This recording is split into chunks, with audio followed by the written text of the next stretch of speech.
The Sicilian Counterattack. This is a 90-minute cassette by Otto, and I refer to the system based on the following opening moves. 1. E4, C5.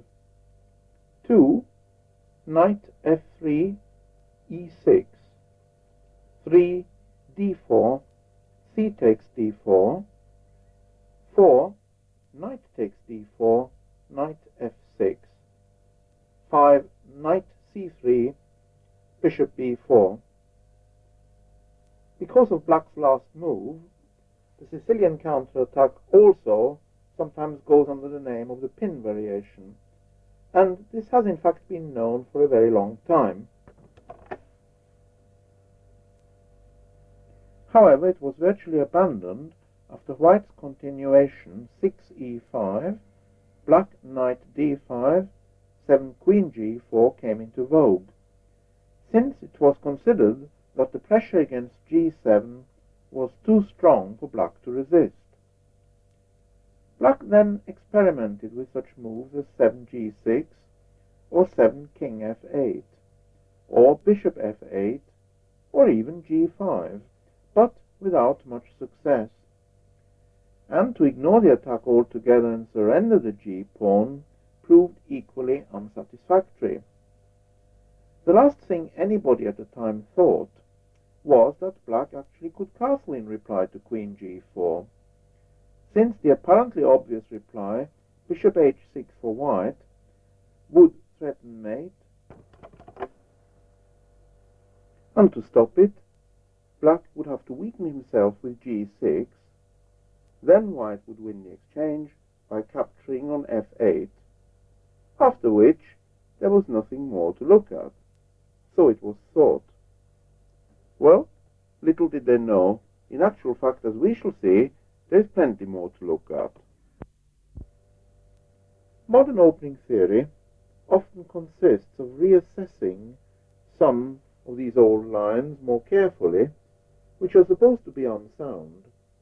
And in 1980, at the British Championships in Brighton, lo and behold, the old Sicilian counterattack suddenly came back to life. And it re-emerged with a vengeance.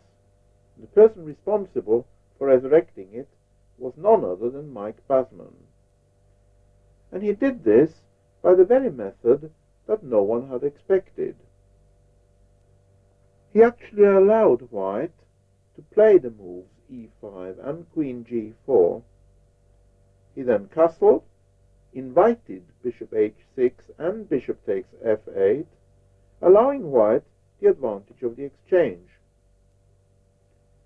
This, of course, was quite deliberate, since black realized, as no one had done before, that he stood to gain sufficient material and positional compensation for the exchange. His opponent in this theoretically vital game of rehabilitation was large, a strong player, graded well above 200 at the time when this game took place. And surprise after surprise, black recaptured on f8 with his queen, and then succeeded quite quickly in capturing the white pawn on e5 as well. At that point, he had certainly obtained equal chances, that is, enough compensation for the exchange. Eventually, he even managed to force a certain advantage, and very cleverly exploited this to win the game. And so suddenly the idea of losing the exchange was hanging by a very slender thread indeed, and people began to talk of a positional exchange sacrifice instead.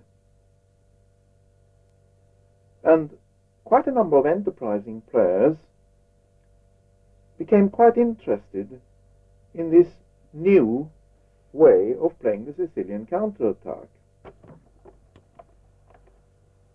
Later on this tape, when we discuss the exchange sacrifice in detail, this key game will be referred to again, and the score of it is included in my background section. But for full details and analytical annotation, I would refer you to Basman's own 1980 cassette at the British. Now, in spite of Basman's victory, many players with white for some time couldn't believe in this new method, but further attempts to refute it proved equally unconvincing, and in practice, white has never really done very well against this opening. And once the Sicilian counterattack had been reinstated, theory really got to work on it in earnest. And in the next 2 years, there appeared an excellent, very detailed article on it by the Dutch master René Olthoff in the American magazine Meyer's Opening Bulletin, which specializes in somewhat unusual openings. In fact, Olthoff wrote this article in several installments, and by the end of 1982, it began to appear as if his research was well on the way. About that time, I myself had begun to adopt a defense against 1e4 fairly regularly, often employing the move order 1e4 e6, 2d4 c5, and inviting 3 knight f3 and then capturing c takes d4, to avoid having to face lines in the closed Sicilian or other variations which white might have prepared to sidetrack me. And I'm very much indebted to Mr. Olthoff and his partner Gerald Welling, also from Holland, for their investigations. Recently, I wrote a letter to René Olthoff personally, and he very kindly sent me even more up-to-date material on the Sicilian counterattack in 5 different European languages. So, obviously, the research is far from complete.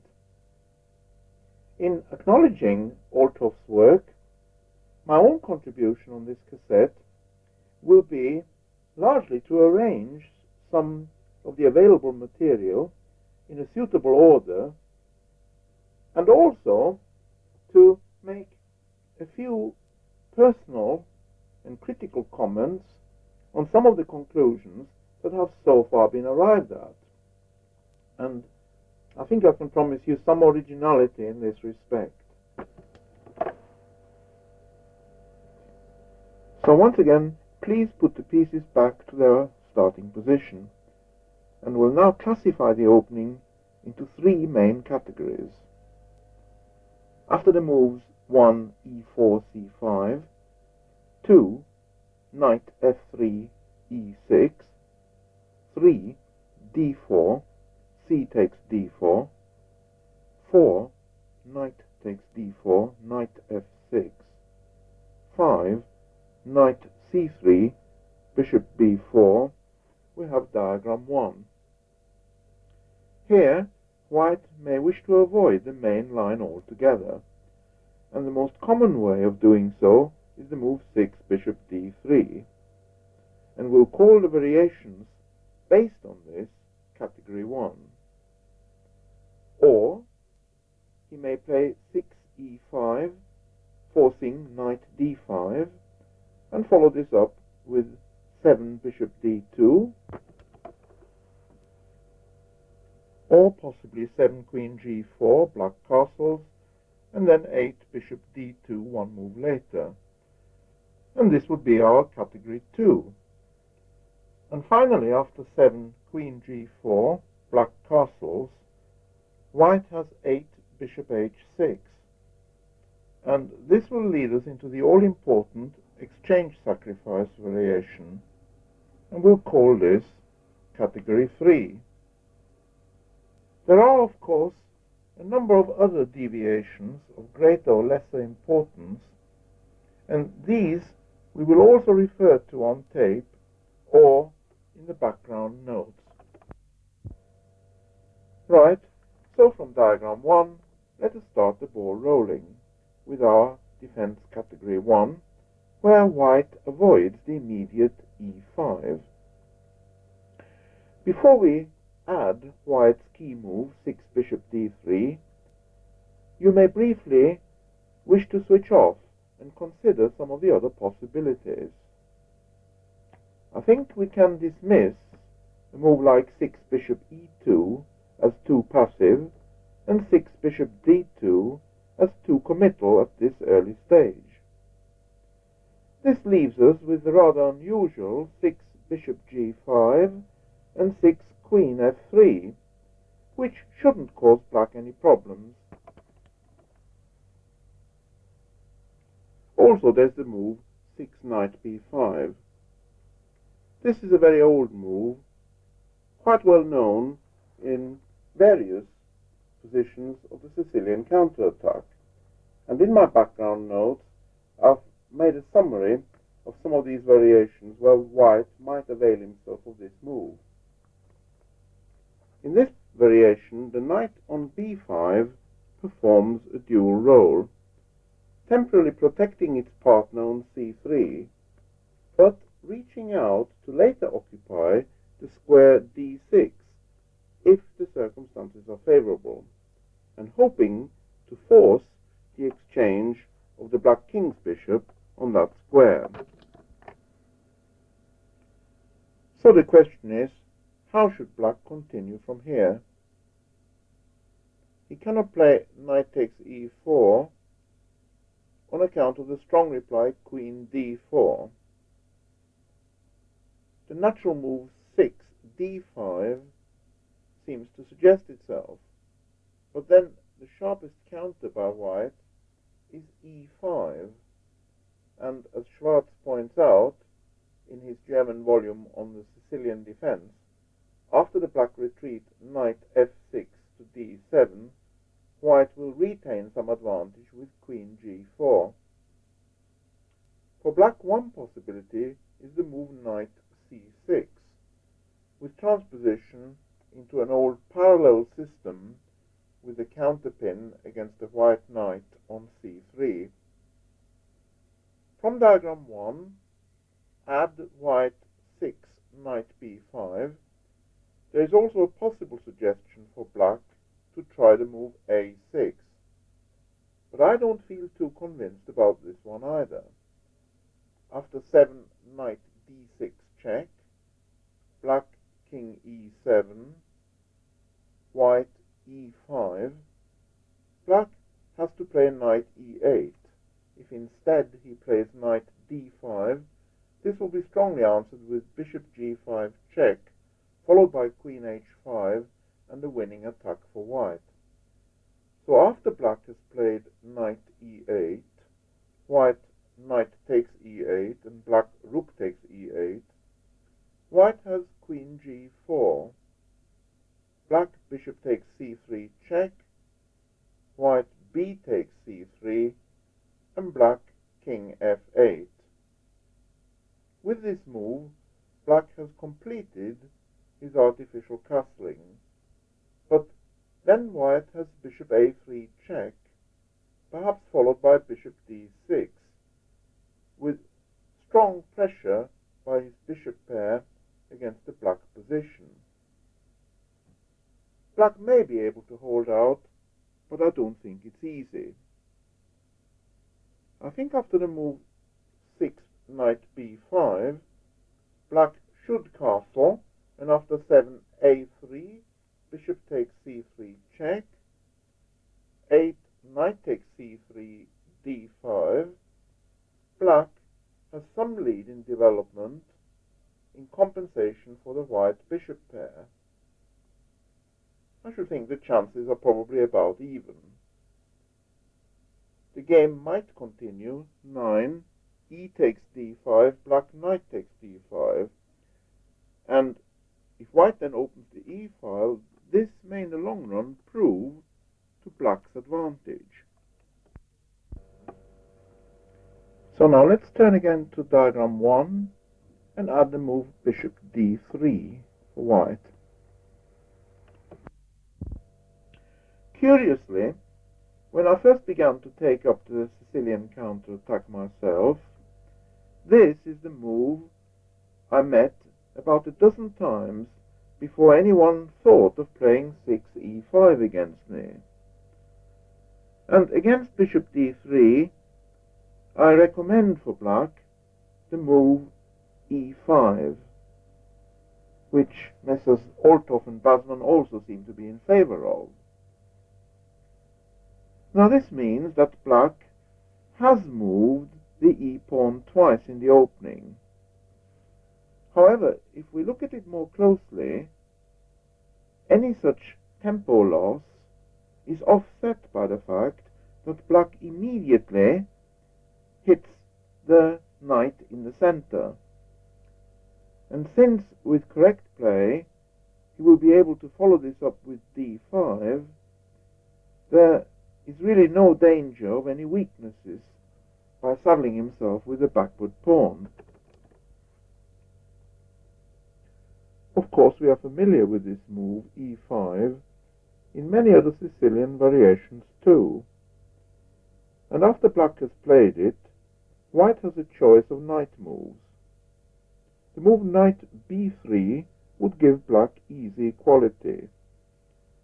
Knight e2 has been re-established recently in a Polish tournament, but the German master Stefan Bücker, who met it on 2 occasions, has worked out some interesting counter-analysis for black, which I have included in my background notes, and which prove that black can obtain a satisfactory game even if white's deceptively quiet build-up should not be underestimated. This then leaves us with the 2 main possibilities, 7 knight f3 and the move which most standard textbooks recommended, at least in the early days, 7 knight f5. And this traditionally then was thought to be the most testing. So we'll first look at 7 knight f3 in reply to black e5. By withdrawing the king's knight to f3, white hits at the unprotected black pawn on e5, and the immediate reply d5 would presumably give white the choice, if he so wishes, of playing bishop b5 check, as well as capturing on e5 with his knight. This in itself is not disastrous, and I would say that in spite of it, black can probably hold the balance without too much trouble. But I'm going to suggest a slightly different move order, which has the advantage of restricting white's choice.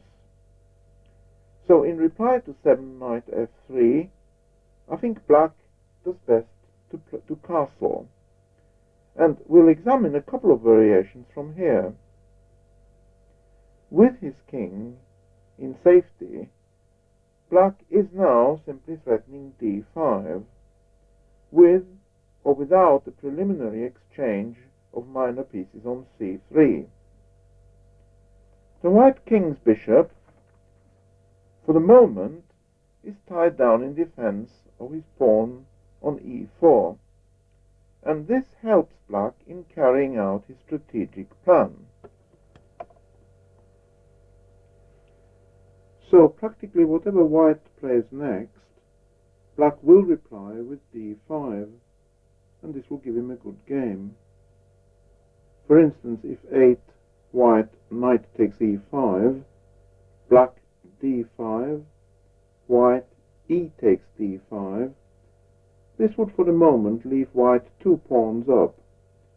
But he now finds, with his king stranded in the center, there's always that danger of a pin along the e-file.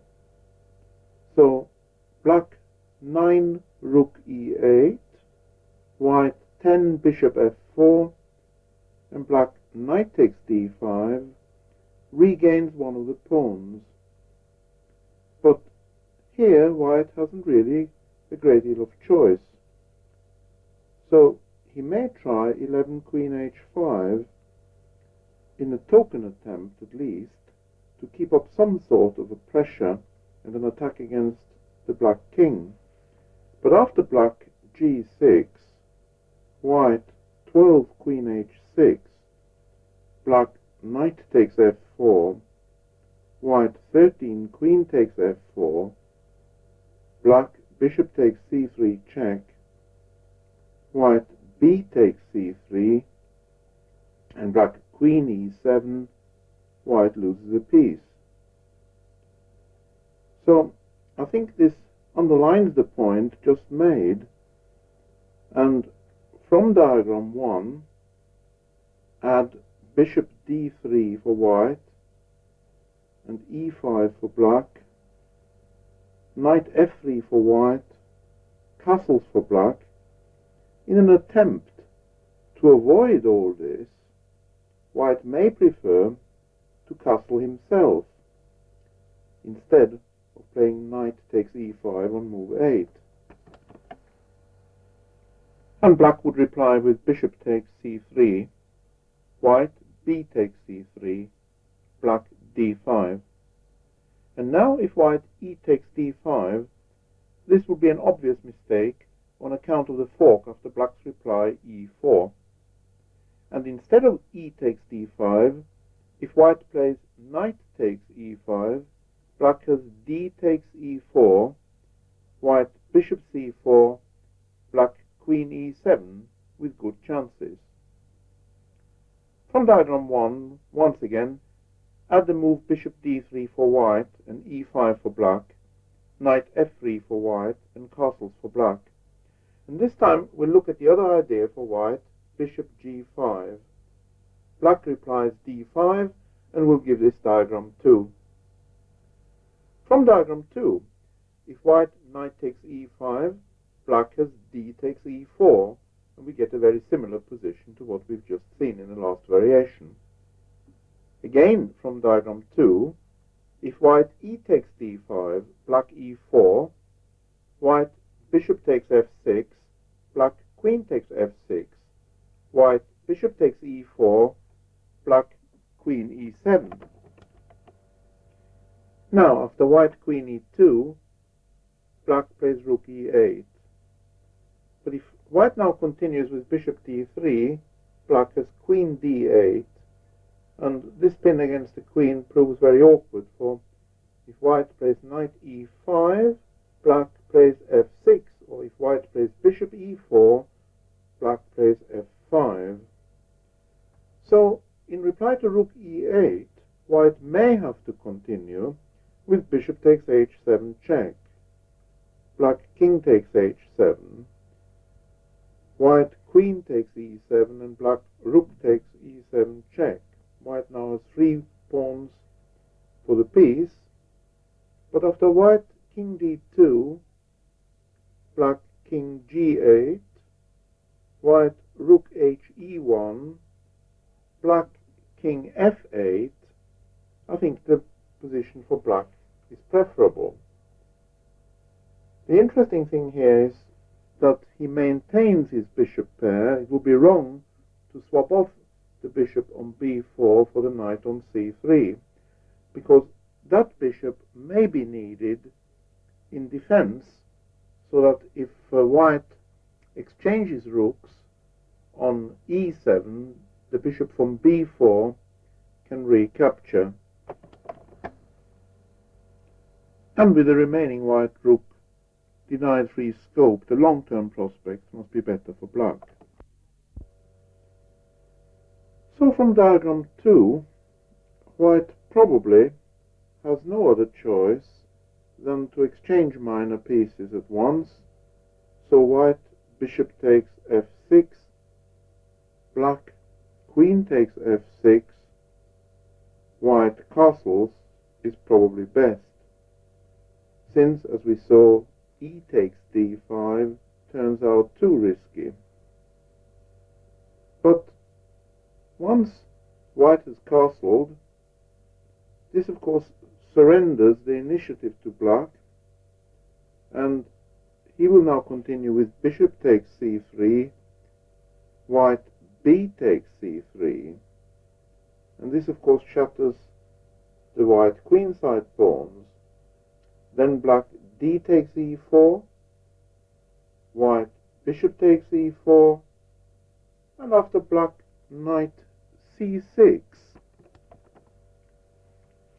we get this typical position with the black kingside majority 4-3. So this would be a tangible advantage. From diagram 1, please, once again, and add the moves 6, bishop d3 for white and e5 for black. Next we must examine 7, knight f5 for white, to which the black replies castling. The move knight f5 features quite prominently in most of the standard opening authorities, though, to be fair to Schwarz, he doesn't really regard it all that highly objectively. I think it is a matter of making do with the best possible resource in a given circumstance.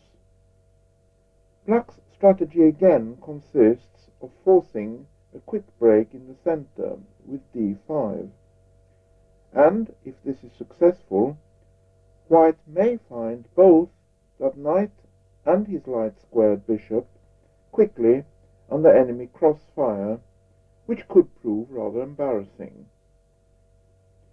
The other point, of course, is that as long as the white king is stranded in the center, there's always that danger of the pin along the e-file, which we have already come across in previous variations. So, from the position in front of you, after black has castled, white suddenly finds himself trying to squeeze a quart into a pint pot, in a manner of speaking.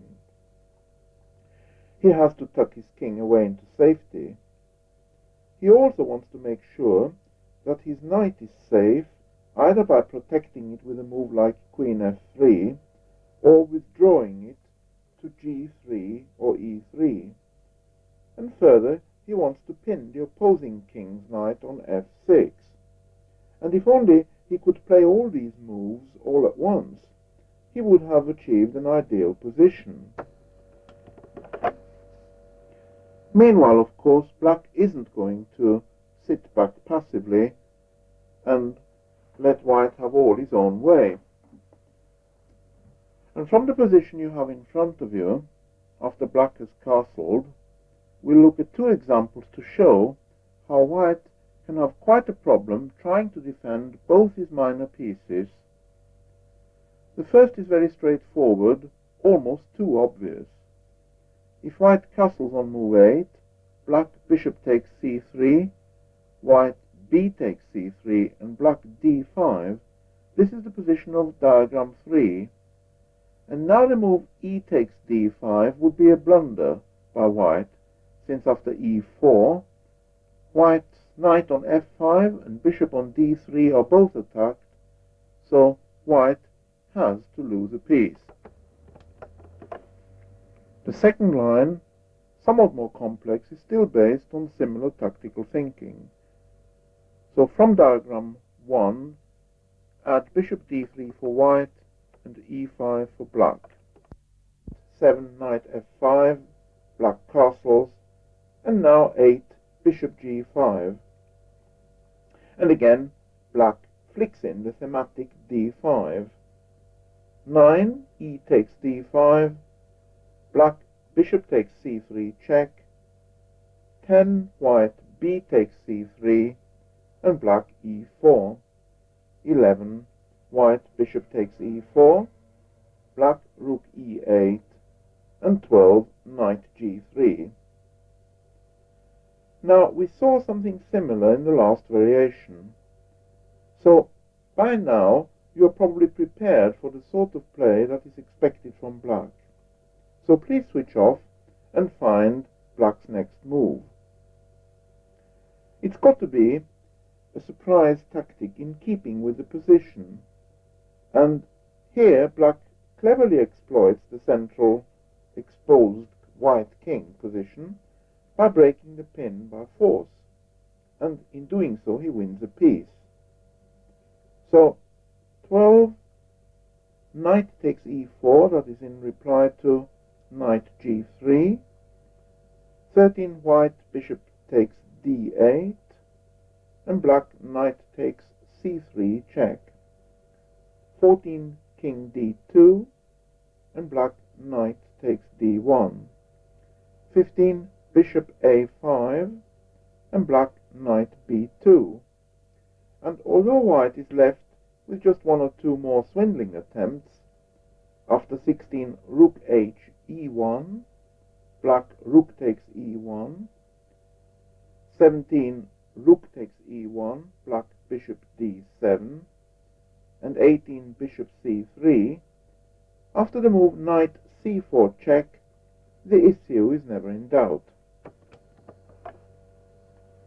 Please return again to diagram 1. Add bishop d3 for white, e5 for black, 7, knight f5 for white, and black castles. I think by now it's becoming fairly obvious that just about the only move for white here is to castle. We have really eliminated the reply 8, bishop g5, as a luxury white can ill afford. And I think we can add to this that the move 8, queen f3, black d5, also plays into black's hands. For after 9 castles, black bishop takes f5, 10, queen takes f5, black bishop takes c3, 11, white b takes c3, black d takes e4, and 12, bishop takes e4, black knight takes e4, 13, white queen takes e4, black queen c7, we would arrive at a very typical position where black has an extra pawn on the king side, and white's queenside majority is nullified on account of his shattered pawns there. So we see that these exchanges of minor pieces on a large scale tend to favor black. And in one of my own games, I managed to exploit this theme with the black pieces against John Mitchell, and we reached a position of diagram 3 after black's 9th move. And white then continued 10, queen f3, black d takes e4, white bishop takes e4, black knight takes e4, white 12, queen takes e4, black bishop takes f5, white queen takes f5, and black knight c6. And just as in the last variation, lots of pieces have been exchanged, and white now continued with the move 14, bishop a3. Now, at a glance, one is left with the impression that although white's queenside pawns are shattered, his dark-squared bishop has occupied a useful diagonal, which perhaps may offer him some compensation, and you may wish to switch off and make up your own minds about the position. Well, as you see for yourselves, this is a very open game, and often in positions of this kind, the side that can mobilize his pieces more quickly, particularly rooks, will gain an advantage. Unfortunately, I discovered the move queen c8 here for black, which enabled me to get the queen out of the way from the central files just in the nick of time before the white rooks could become too active there. And in the game, black managed to maintain his advantage and eventually convert it into a win. Now, by some curious coincidence, the identical position occurred after black's 14th move in a game Abbé against Otto, played in Holland about the same time as my game that I've just mentioned.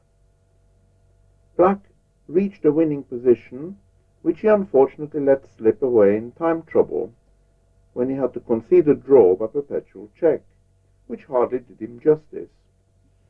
And you can compare these two games from my background notes with some relevant annotations.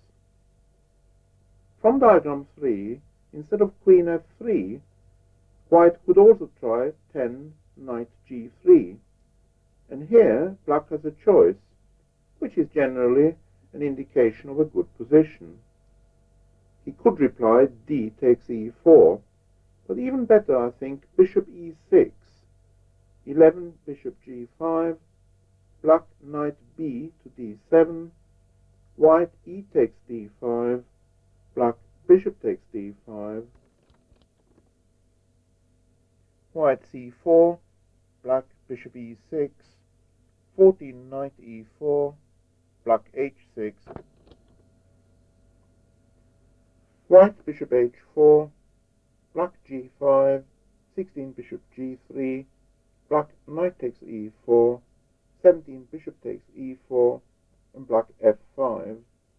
But now black is threatening a piece, and after 18 bishop d5, black queen f6, 19 f3, rook a to d8, the pin against the white queen is very annoying.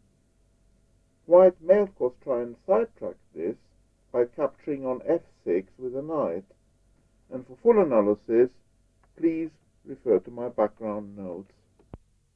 Please return to diagram 3. An attempt to infuse some life into the game from White's point of view occurred in a Romanian game, Stantiu against Țara, Bucharest 1969, where White surprised his opponent with the move 10 bishop a3, placing the bishop along an open diagonal.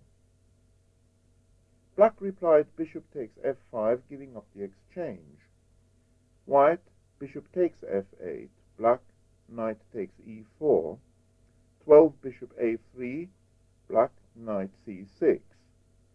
White, queen e1, black, bishop g6. And now white, rook b1. Black replied queen a5, but after the moves white c4 and black knight c3, he could have been in trouble if white hadn't overlooked the winning reply, 16 bishop b4. However, this doesn't mean that the entire variation is bad for black. He has good compensation for the exchange by way of his central pawns, and if instead of queen a5 he had played a move knight a5, he could have retained reasonable prospects. Once again from diagram 3, add a move bishop a3 for white.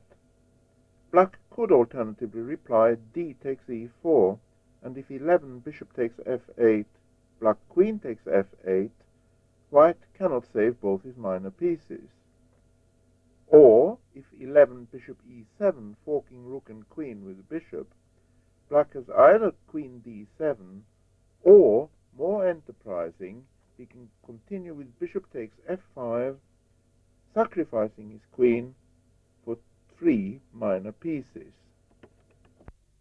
White, bishop takes d8, black, rook takes d8, etc.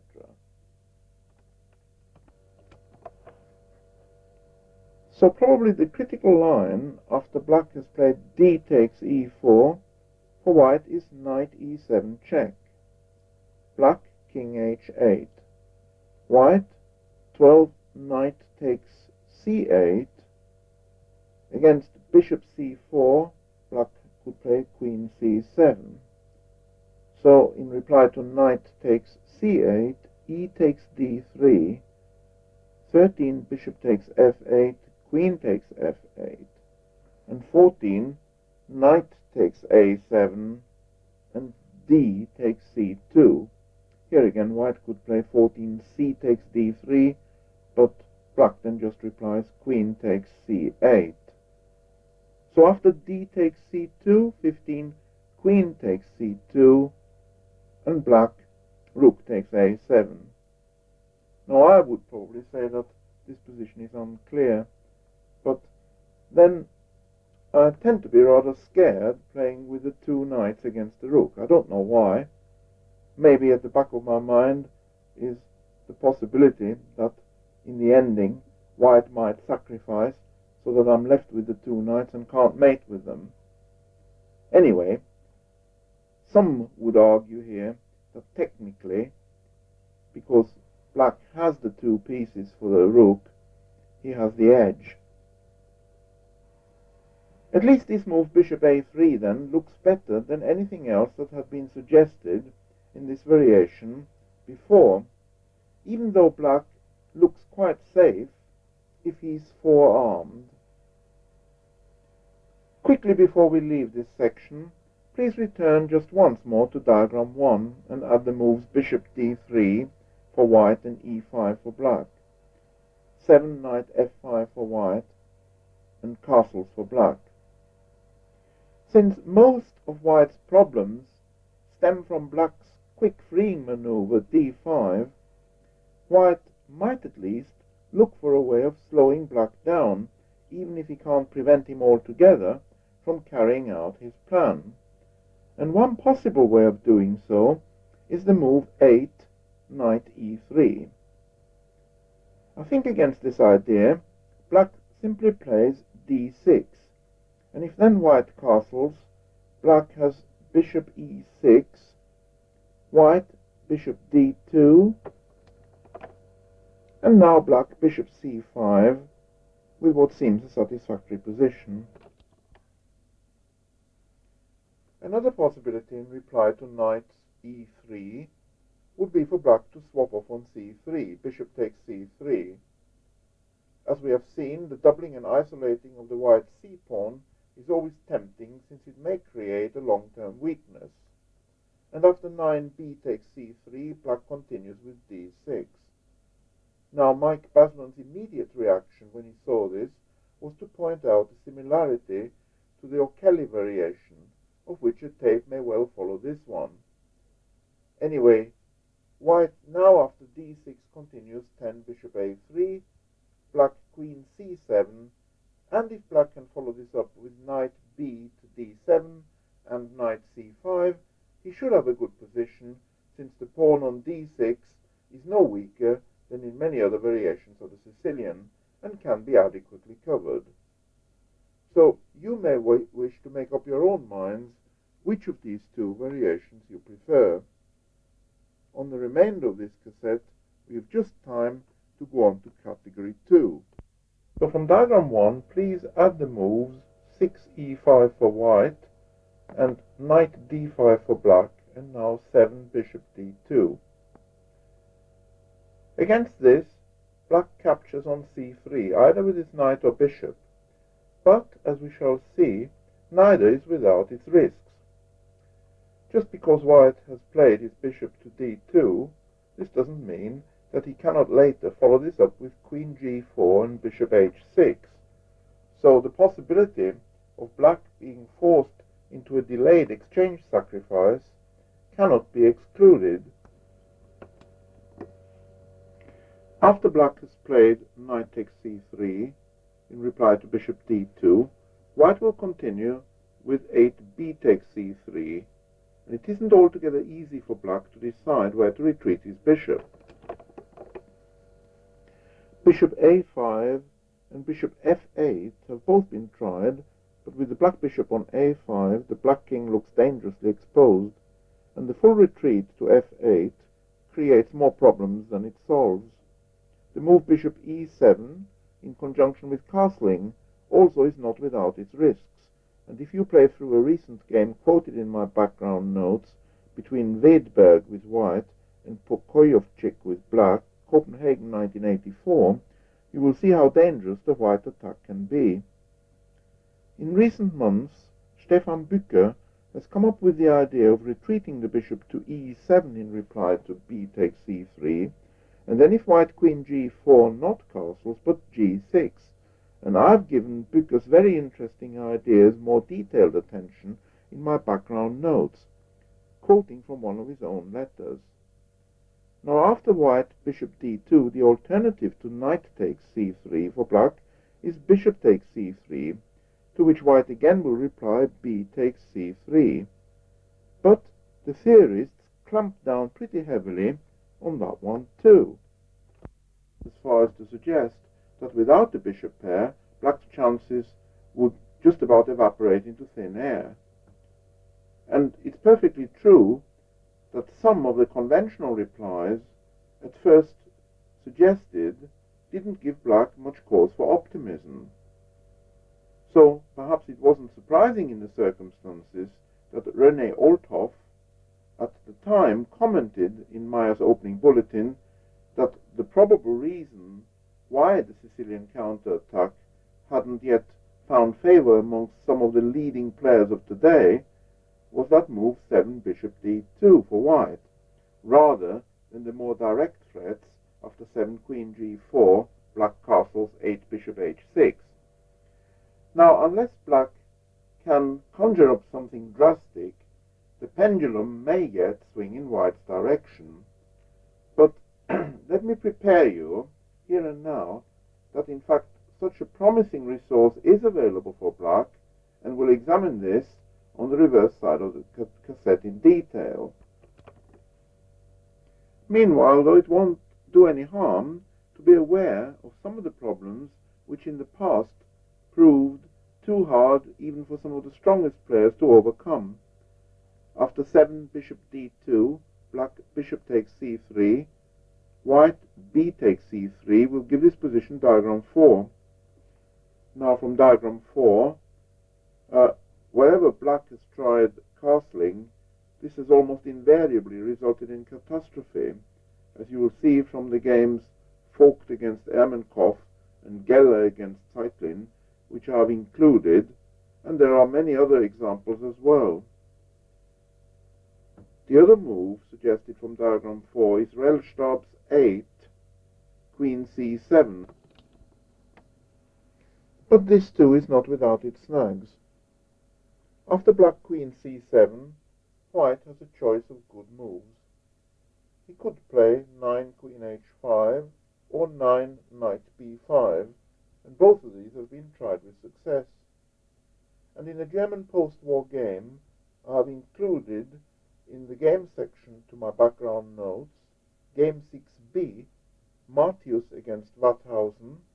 In a match Hamburg against Bremen, white chose the natural move 9 f4, adding extra guard to the square e5, and leaving black to capture his pawn on c3 as a bait which he eventually swallowed, after which he got comprehensively annihilated in no time. As you play through the game, you will readily agree there is no other way of describing it. Now, even if we assume that some of these variations originally suggested were theoretically tenable for black, I wouldn't like to subject myself to such an early onslaught and then trust my knowledge of theory to help me out if I'm lucky enough to survive.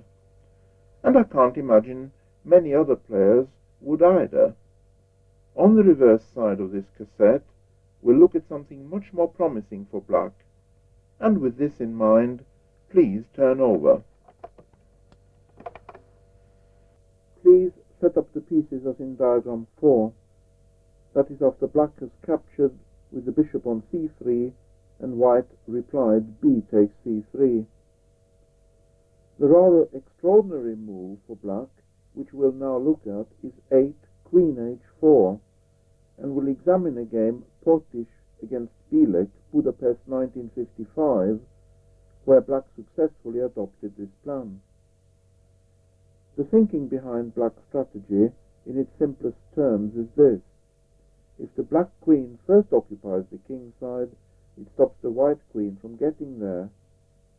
As we saw time and again, most of black's troubles in this kind of variation stem from an early kingside attack by white, based on queen g4 or queen h5.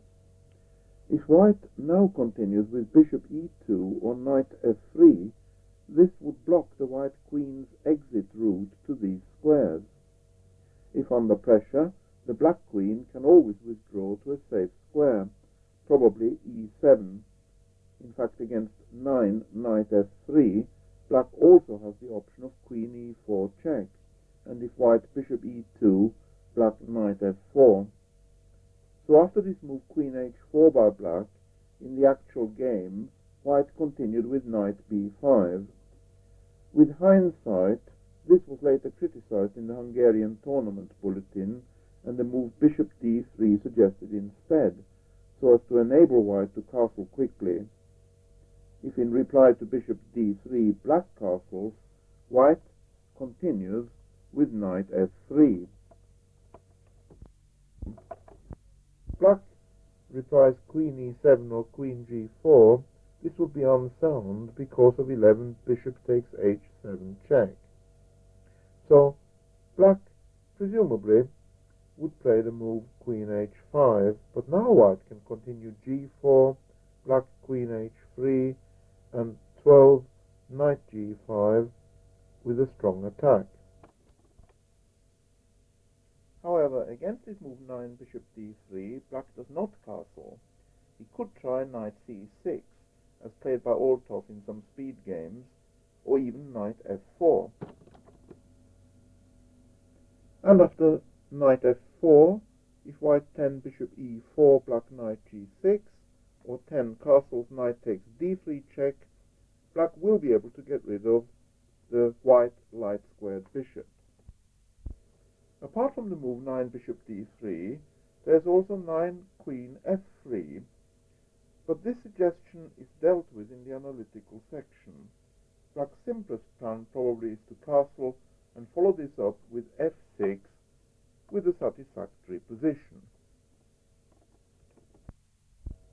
Anyway, back to the game. White's answer to 8 queen h4 was knight b5, and at this point black castled, and white took up the challenge with 10 c4. Black countered this with a6, and so far all moves forced and forcing. White then continued 11 knight d6, and you'll want to switch off and consider black's reply. With the piece attacked and behind in development, he must somehow keep in contention and not allow white to impose his will on the game, and the move he plays is queen d4, a very clever idea based on counter-attack rather than passive defense. So the cat-and-mouse game continues, but very soon you may wonder who is the cat and who is the mouse. White's next move, 12 knight takes c8, was played with the sole intention of winning a piece, and black replied 12 queen takes e5 check, white 13 bishop e2. Once again, please switch off. How should black continue now? You may think it's touch and go. Well, if he's played some clever moves before, the next one really deserves 2 exclamation marks. I think it's a beauty. 13 knight c3.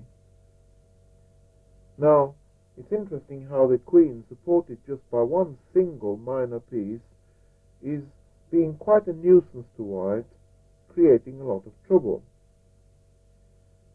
White continued 14 knight e7 check, black king h8, 15 bishop takes c3, and black queen takes c3 check, and now 16 king f1. Now we can only assume that white was still hoping to hang on to his extra piece. But if so, black's next move, 16 queen a3, must have come to him as rather a shock. For now he finds that his knight is trapped after all, and with this the white plan is completely ruined, and we can almost sense in the next few moves how he's battering his head against the brick wall in sheer frustration, trying to create something from a position which, to be honest, has nothing to offer. Here then are the next few moves. 17 white rook b1, black queen takes e7, white rook takes b7, black queen c5, white h4, black d6, white h5, black h6, white rook h3, black knight c6, white rook d7, black rook a to d8. And from here really, black took over, exploited white's weaknesses on the queen side, and eventually won the game. Once again, please turn to diagram 1. Add the moves e5 for white, knight d5 for black, and now queen g4 for white, castle for black, and bishop d2 for white. With white playing queen g4 before bishop d2, black has committed himself with castling, but once he's castled, this of course alters the whole complexion. Switch off and decide on black's next move.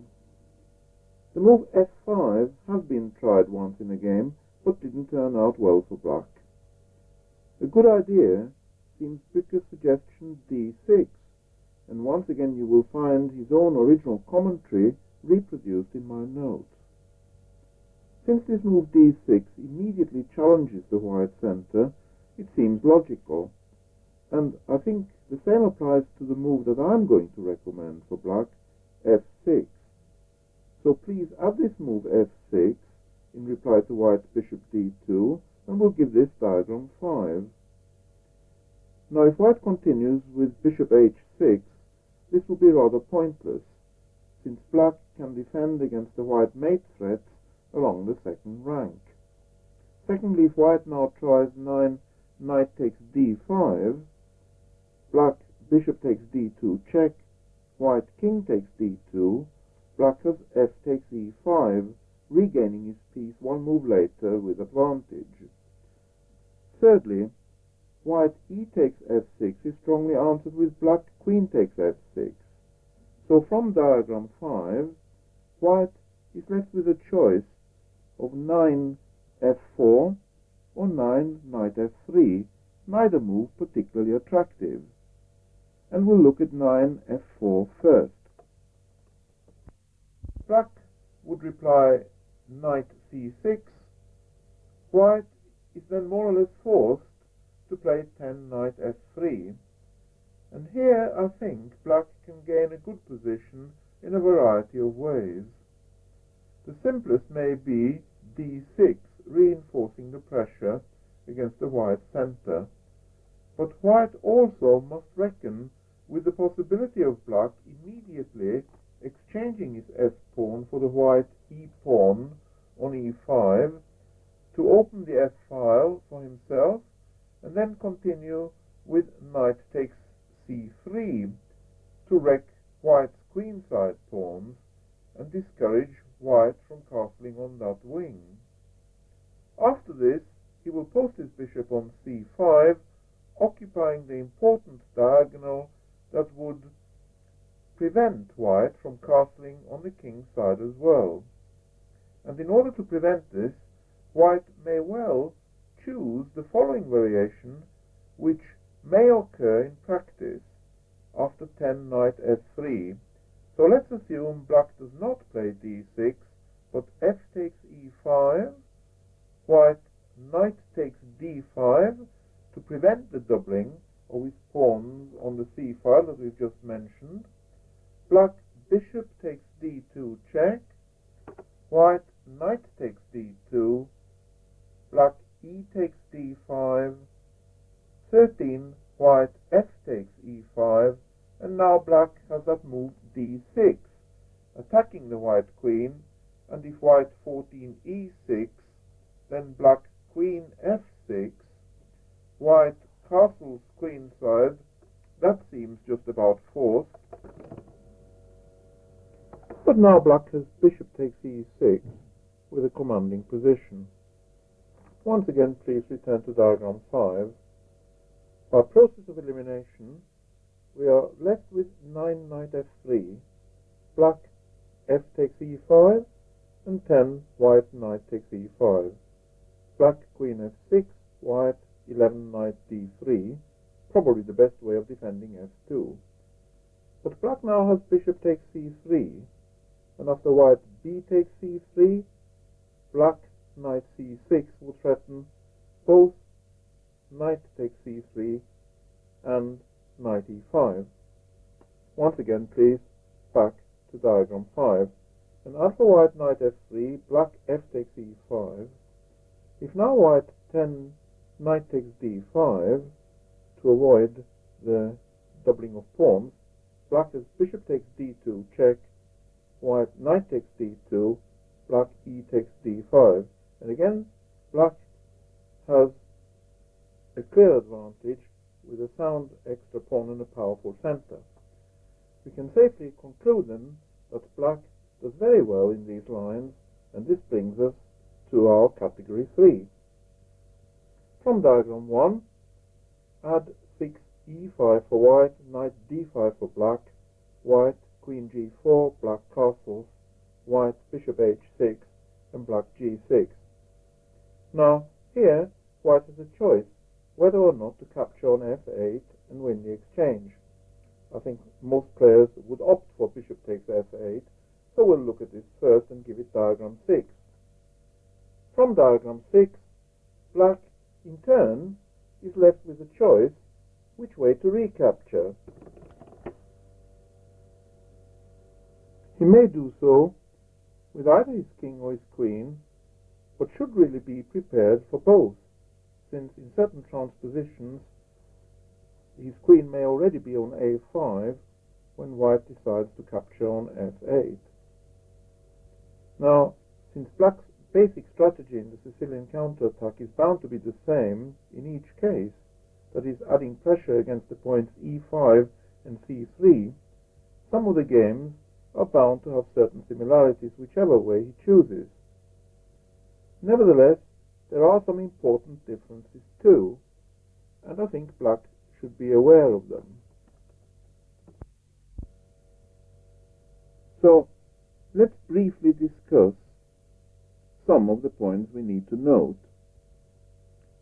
On the remaining cassette, we shall come across variations and games where it would be a definite advantage to black to centralize his king, and if so, he might well gain a useful tempo by recapturing with the king on f8.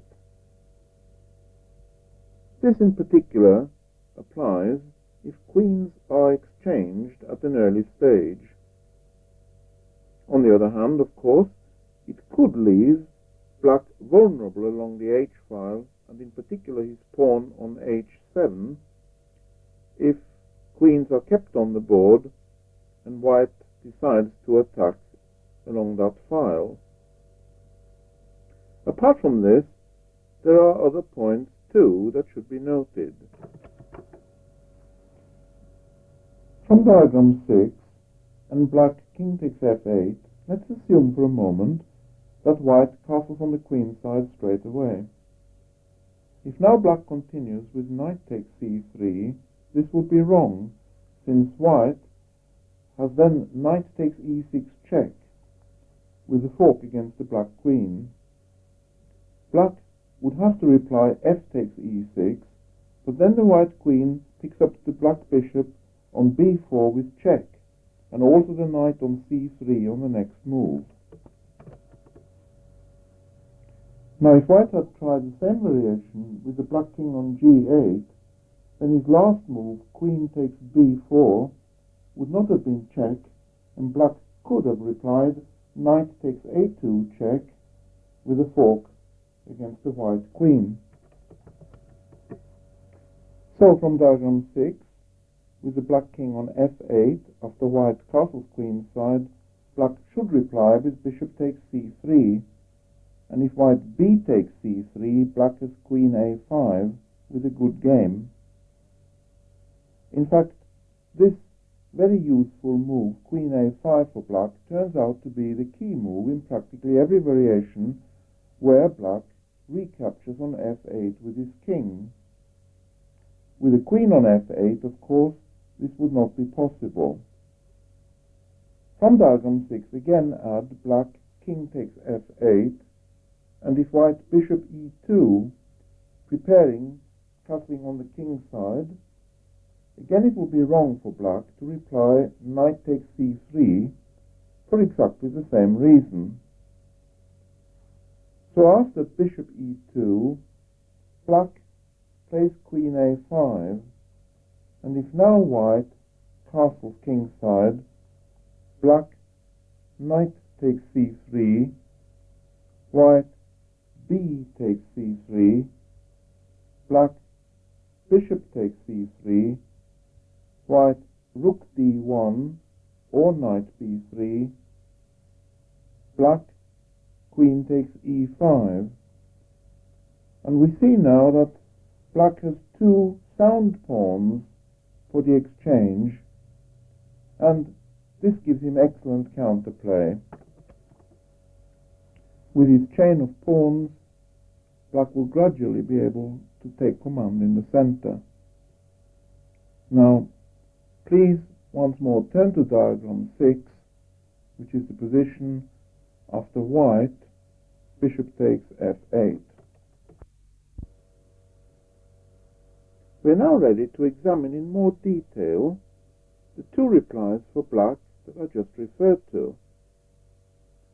First, queen takes f8, which in the last 4 years has been extensively analyzed, and then king takes f8, which by comparison so far has received very little attention.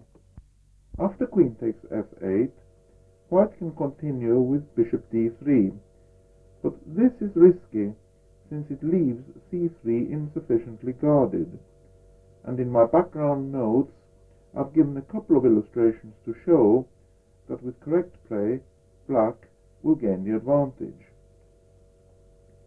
Then again, in reply to black queen takes f8, white can also try the immediate 10a3, and this may be a little better, but still not good enough, and in the game section there is a fine Russian game given, Stirenkov against Pavlenko USSR, in which black wins an early pawn, then defends very coolly for a long time against all the usual white threats on the king side, and after having weathered the storm, calmly utilizes his material advantage on the queen side by methodically pushing two combined pass pawns to win the game.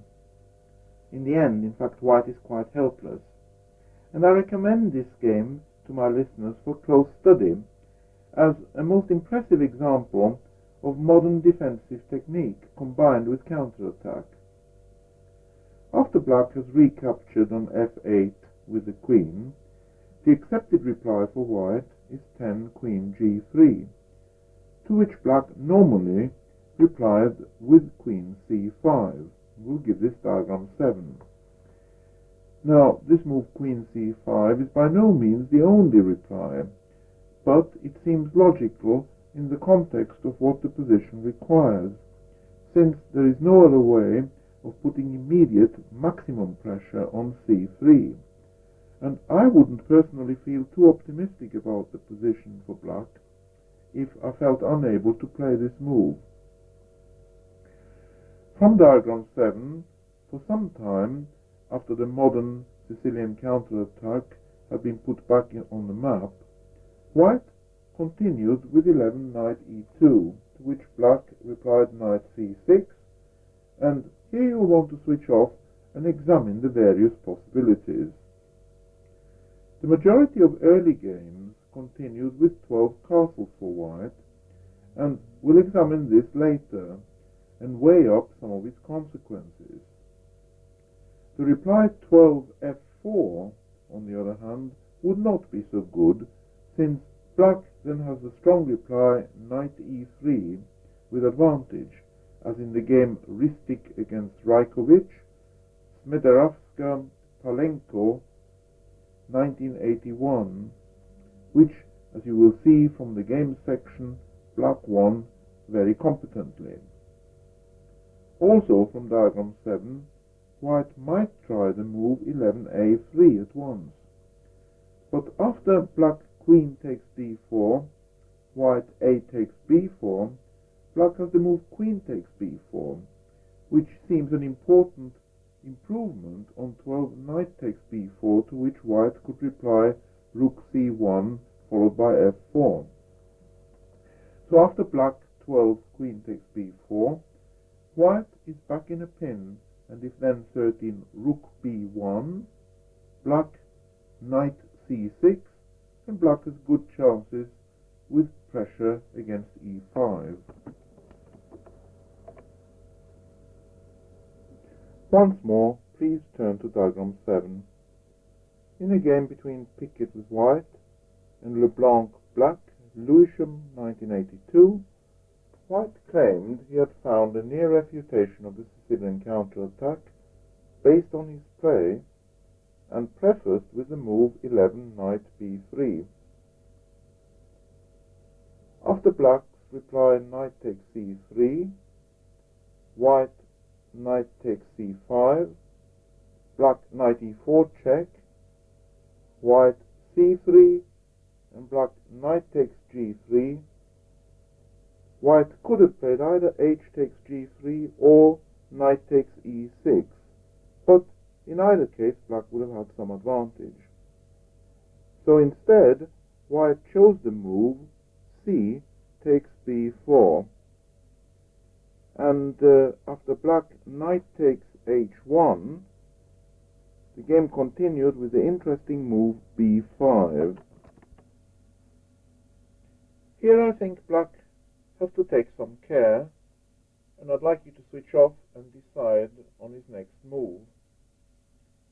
If you thought of 15d5 as played in the game, this doesn't turn out too well, and for full details please refer to the game and comments in my background notes. Then again, 15a6 is answered with 16 knight a4, which wins material for white. So we'll look at Nunn's suggestion, 15b6 for black, white 16g3, black b takes c5. Incidentally, Bücke's suggestion, 16a6, also looks quite playable here. After the move 16 b takes c5, white 17 bishop g2, black knight c6, 18 b takes c6, black rook b8. So far, I've followed the notes as suggested, and will give this position diagram 8. I would like you to examine this very carefully. There is much more in it than at first meets the eye. If white now continues with 19, bishop takes h1, black cannot of course reply rook takes b2. This would be too risky after white castles queenside, when white threatens both the black rook and the strong move rook takes d7. Instead, black must centralize his king with king f8, and after 20 castles queenside, black king e7, and with the material balance, black is quite safe. A possible continuation might be white 21 rook d6, black f6, white 22 f4, black f takes e5, white f takes e5, black c4, with the idea of rook b5 and rook takes e5. In these variations, the black queen's bishop, still on its original square, plays a useful part in defense, guarding the square d7 against any possible white breakthrough in the center. From diagram 8, instead of 19 bishop takes h1, white may try and delay the capture of the black knight, hoping to gain a tempo with 19 rook d1.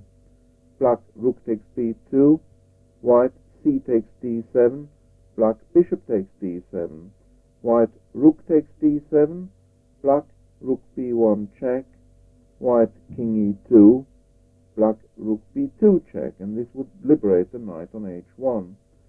Again from diagram 8, if 19 white castles, black knight takes f2, white c takes d7, black bishop takes d7, white rook takes d7, and now black c4, strong move, preparing knight d3 check with advantage to black. So it looks as if Pickett's optimism about 11 knight b3 from diagram 7 isn't altogether justified.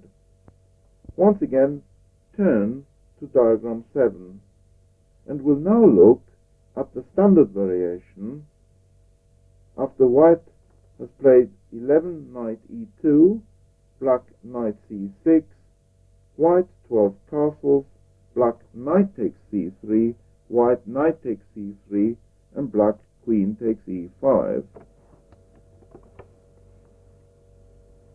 Now, as I said, quite a few games followed this course, but even so, opinion was soon divided as to black's best continuation from here. Basman maintained that black, after capturing with the queen on e5 and inviting the exchange of queens, should then occupy the center with d5 at once, without exchanging his bishop on c3 for the white knight. And of course he proved his point with his success against Large at the British Championships Brighton 1980, the game we referred to in the earlier part of our cassette.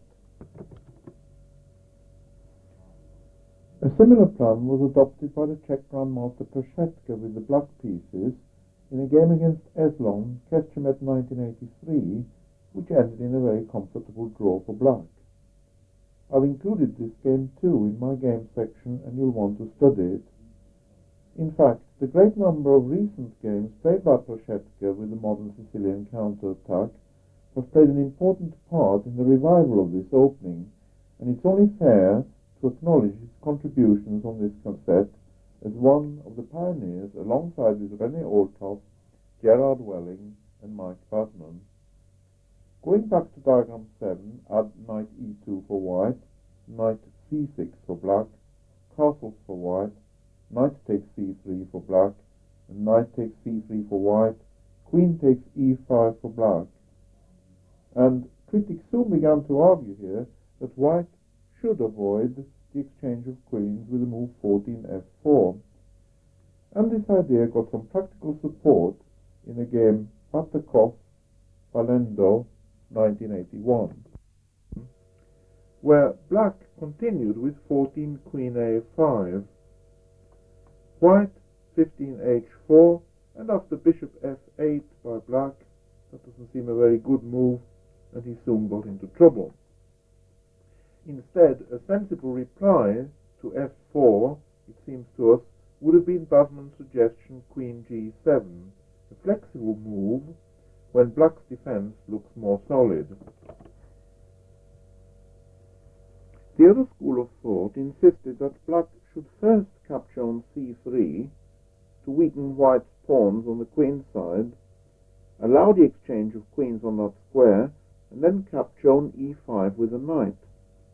And if we follow again Rodriguez against Spielmann from diagram 7 and add the moves white knight e2, black knight c6, white castles queen side, black knight takes c3, white knight takes c3, black bishop takes c3, 14 white queen takes c3, black queen takes c3, 15 b takes c3, black knight takes e5, 16 white bishop e2, we have the position of diagram 7b.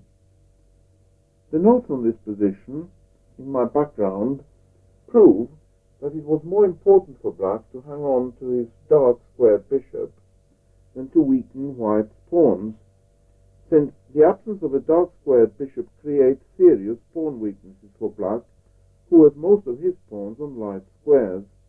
and allows the white rooks too much activity with pressure down the center. So, in fact, by the time diagram 7b has been reached, white has already got a strong bind on the position.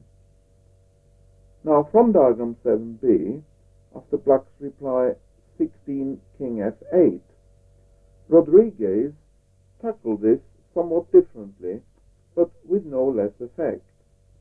And the game continued 17 white, h4, black, king e7, 18 white, f4, black, knight c6, 19 white, h5, black, b6, and 20 white, bishop, d3. So we see white adopting a very similar strategy to the one in the Swedish game Fried Brynell, which we shall discuss shortly, only this time without queens on the board. Black continued with bishop b7, and white exchanged pawns. 21 h takes g6, black h takes g6, and now 22 bishop takes g6, so the same sacrifice as well as in that Swedish game. Now black replied with 22 knight d8, and it's becoming apparent that somewhere along the line he should have played a move d5 to prevent the white queen's rook from using the d-file. At this stage, of course, it's too late, and after 22 knight d8, 23 rook h7 was played in the game. You will see for yourselves how black managed to wriggle out with a draw. Here on tape, instead of rook h7, we'll play the stronger move for white, rook h8. So please add this move, switch off and decide if white cannot force a win from here after all. After black f takes g6, white 24 rook h7 check, black has to play king e8. Since knight f7, white rook takes f7 check would give white the better rook and pawn ending. And after black king e8, white has rook d takes d7. Curiously, Rodriguez had analyzed all this, and he'd come to the conclusion that after black bishop takes g2, the position is unclear, completely overlooking white rook c7, when black can only prevent an immediate mate by sacrificing his knight. Once more, please turn to diagram 6. This time we'll let black recapture with 9 king takes f8, white knight e2 and black queen a5, white queen g3, black knight c6. In a game Murray-Basman, Ramat Hasharon 1980, this position was reached after black's 11th move by transposition, and white now continued with 12 h4. However, black was able to take the sting out of white's threat along the h-file with the move h5, and the game soon was drawn. This game is included in my background notes, and you will see for yourselves how black successfully managed to ward off white's kingside attempts. From diagram 6, again add black king takes f8, white knight e2, black queen a5, white queen g3, and black knight c6. Apart from the move h4, white has a further choice. He can continue with castling or play the move f4, and we'll look at these two possibilities. So first, 12 castles. This move was played against me by Keith Escott in a BCF qualifying game for the British Championship 1982, and I played the game along the same lines as Basman had done against Large, exchanging knights on c3 once and capturing on e5 with the queen, but hanging on to my dark squared bishop. The game was drawn in a position where black might perhaps have tried for more. From the game section you will see how white advances his kingside pawns to establish a protected pass pawn on f6, which then, however, is effectively blockaded by a black knight on f7. And although at first this looks quite formidable, the black position is very resilient, and soon his central pawn control, with the extra pawn supported by the bishop pair, enabled him to control the game strategically. This then is a good example of domination with minor pieces when they combine well, denying the white rooks any scope to operate. From diagram 6, as before, add black king takes f8, white knight e2, black queen a5, white queen g3, and black knight c6. And this time 12 f4. This move was suggested by Rodriguez. As we saw, with the black queen on c5, it didn't work because of the strong reply knight e3. But with the queen on a5, black hasn't got that resource, so he has to look for counterplay elsewhere. I think he has several possibilities. He might attempt the rather hairy move g5, trying to loosen the white center, though after white's reply f takes g5, this may prove too risky, as black possibly hasn't enough material compensation for the exchange. He might also try the move d6, possibly followed by knight d4, with obscure complications. Probably black's best move here is b5, a suggestion by Basman, and we'll give this diagram 10. From diagram 10, white will continue with castle, black knight c6 to d7. This is a very strong move since it prevents white from freeing his game before black has completed his development on the queen side. Obviously, if black had exchanged knights here, this would only have helped white. After black's knight c6 to d7, white consolidates with king to bishop 1. Black bishop b7, white a3, black bishop takes c3, white knight takes c3. And from here black has several good continuations. He might try the immediate b4 with attacking chances on the queen side.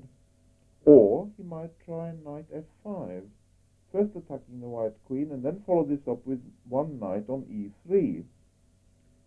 Another interesting idea for black, after white knight takes c3, is to explore the ending with knight takes c3, white queen takes c3, black queen takes c3, white b takes c3, and now black bishop d5, which looks particularly promising since white cannot immediately capture on b5 on account of the pin along the b file. So we see that the centralized black light squared bishop comes to occupy a commanding position, with every chance of exerting permanent strategic control over the board. Once again, please turn to diagram 6 and add king takes f8 for black. One of John Nunn's suggestions here for white is to try 10 king d2, but as we shall see, the white king gets exposed in the center, so this is not advisable. Black can quickly take advantage of this, and his best reply here is d6. Now, I've analyzed the different variations from here fairly extensively in my background notes, and you'll want to play through those from the analytical section. Apart from the obvious e takes d6, which is bad for white because of e5, white has quite a number of lines, and each time black seems to come out on top. Here on tape, I will concentrate on one line. So after black 10 d6, white knight b3, black d takes e5, white bishop d3, black f5, white queen c4, black b5, white queen takes b5, black bishop a6, white queen a4, black e4, and if now white bishop takes a6, black knight takes c3 check, followed by knight takes a4, winning the queen. Please return to diagram 6, but this time replace the white bishop on h6 and black rook on f1. I hinted earlier on this cassette that white here may decide to delay the move bishop takes f8, and in doing so he would try and combine his plan with the kingside attack by adding pressure along the h-file by means of such moves as h4 and h5, opening up the file for himself, and black must be alert to this possibility.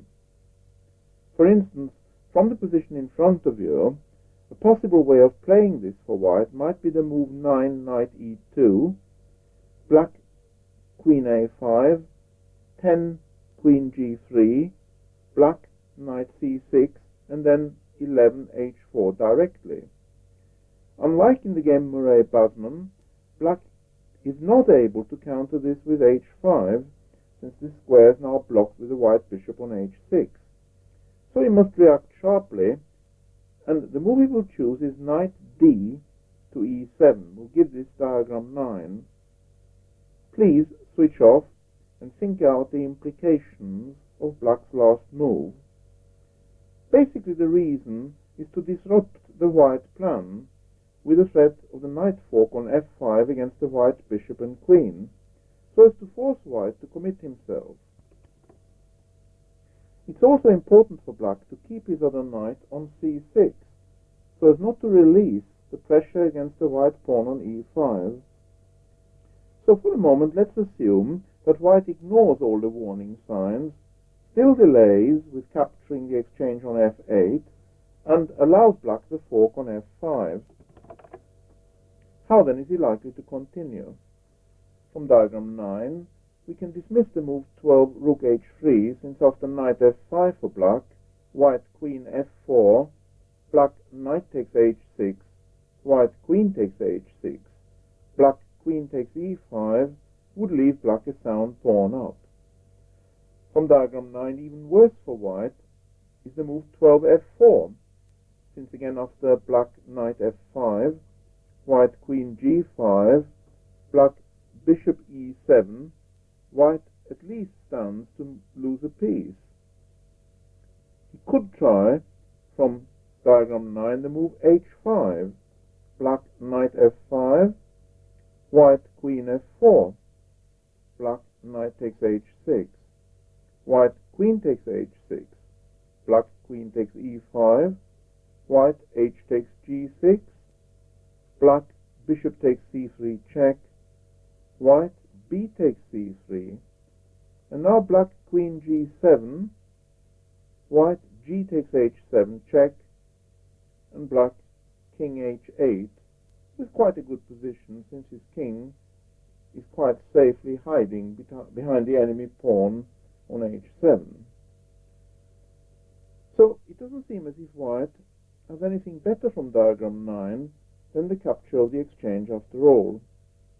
So 12 bishop takes f8, black king takes f8, 13 h5, black knight f5, 14 h takes g6, black knight takes g3, 15 g takes h7, and black knight takes h1, 16 h8 equals queen check, black king e7, 17 queen takes h1, black queen takes e5, and the position is equal. However, you'll agree that it's a complicated position and that psychologically you're far better off knowing it and having to work it out over the board. This, by the way, I take no credit for. It's one of many variations worked out by Mike Basman in consultation with opponents in post-mortem analysis. Please return to diagram 6 once more, but again replace the white bishop on h6 and the black rook on f8. This time, add the move 9 queen g3 for white. In a recent Swedish game, Frid against Brunel, Malmö 1984, black now carelessly continued with knight c6, and this proved a decisive mistake, and shows the danger of indulging in routine moves. White continued sharply with knight takes c6, black b takes c6, and 11 h4, putting his full plan into operation. Black's reply 11 queen a5 was now too late, for there followed 12 rook h3, an excellent move combining the white attack with full and active cover of the square c3, where the black counter-attack was directed. In fact, by being given an extra tempo on move 10, white made full use of it, and after exchanging knights, could put the rest of his plan into operation without hindrance, since black had no more target to aim at. This plan consisted of white opening up the h-file, playing bishop d3, eventually doubling rooks, and culminated in a breakthrough combination with bishop takes g6, which was carried out with mathematical precision. Returning again to diagram 6, once more replace the white bishop on h6 and the black rook on f8. Add 9 queen g3 for white, and the correct reply here would be queen a5. Note, this time white is not given the time to consolidate with h4 and play that vital link move rook h3, since the knight on c3, already attacked 3 times, immediately would need another guard. Now, if white doesn't want to commit himself with knight e2 or bishop takes f8, his only attempt is to risk leaving the square c3 underprotected. And after black 9 queen a5, continue with 10 knight b3. Now, if you play through the notes in the analytical section to my background commentary, you will see that black can defend very well in this variation, and with correct play he will win 2 pieces for a rook at the expense of his h-pawn. In the critical line, section 3, note A, it is important for him to keep the 2 bishops, so that when white doubles rooks on the h-file, the dark-squared bishop can guard against a possible rook check on h8. Once more, please, from diagram 6, replace the white bishop on h6, the black rook on f8. White may try one final desperate gamble with an immediate 9h4. I have added this attempt too in my analytical notes, section 7, and leave you to work out black's winning variations for yourselves. And with this I'll sign off and hope you have enjoyed listening to my tape and found it interesting and stimulating.